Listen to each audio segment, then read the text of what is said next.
everyone, and welcome to the Florida Aviation Network. My name is Lori Bradner, and I am so excited to be here today. We are at the Orlando Executive Airport, where we are celebrating Girls in Aviation Day 2024. And of course, I've got the best job in the world because I get to talk and meet the coolest people in the world. And I am so excited today to be here with Liam Hawkins. Liam, thank you so much for talking with us. Happy to be here, Lori. And I have to tell you, not only are you like the coolest person I've met in aviation to date, I am sitting in front of the coolest aircraft I have ever seen. So, Liam, I've got to start with this awesome aircraft behind us because I know this is your baby. It sure is. So tell us about it. Tell us the history. I've never seen anything like it, ever. Neither had I. Really? So this is a 1967 Mooney M20F.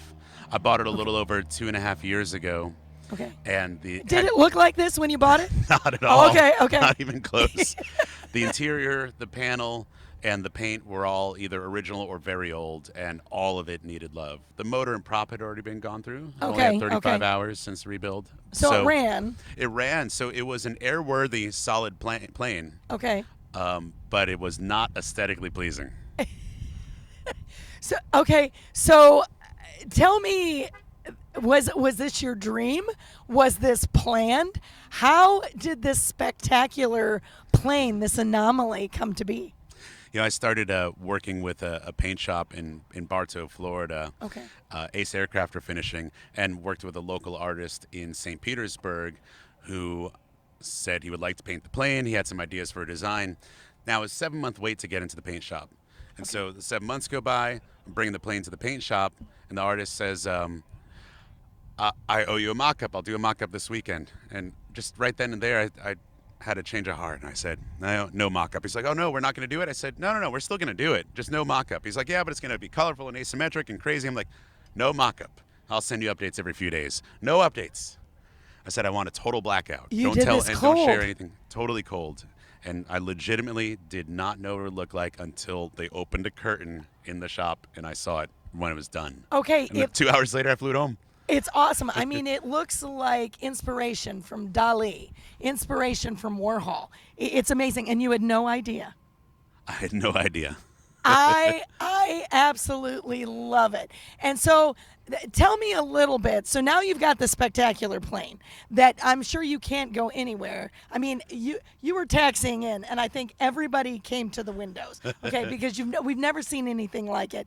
And I know you made your debut last year at Sun and Fun, and you're coming back. We'll talk to that in a minute. But I always love to ask the question, what got you into aviation? Did you love flying? I've got to hear your story. Oh boy. You know, so how long do we have? Oh, we got all day. Go ahead. We got all day. I'm kind of an aerospace and engineering geek, and drawn to adventure, adrenaline, and freedom. So I was always attracted to aviation. However, I was afraid of it. I was the kid that grew up afraid of elevators. I was afraid of airplanes. I was afraid of being in a commercial jet with 2 pilots and multiple engines. You were afraid to fly. I was, yeah. And it took me, I used to have to fly weekly for work for a while. No. So it took me maybe 1,000 commercial flights to get used to being on a jet. You were one of the white knuckle flyers. I was willing the plane into the sky with my brain and my sweaty palms. So I worked through that. I got over it. Yeah. And I just kept putting off learning to fly. It's something I'd wanted to do for over 20 years before I actually started. In my mid-30s, I started. So it's not too late. Well, tell us. It's never too late. I don't want to out you, but you started even later than that. Yes, I did, and it's never too late. It's never too late. You know, if you can get in and out of the plane, you can get your hands on the controls. So tell me the process. I know there's a story with your flight instructor. So tell me the story. How did this person help you overcome it?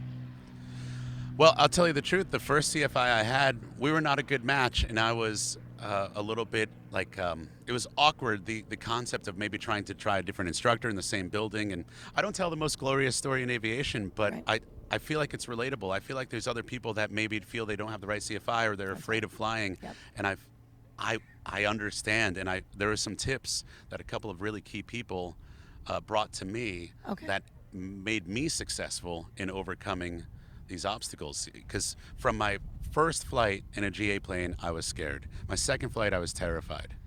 Oh my And goodness. and before the flight and after the flight, I was totally fine.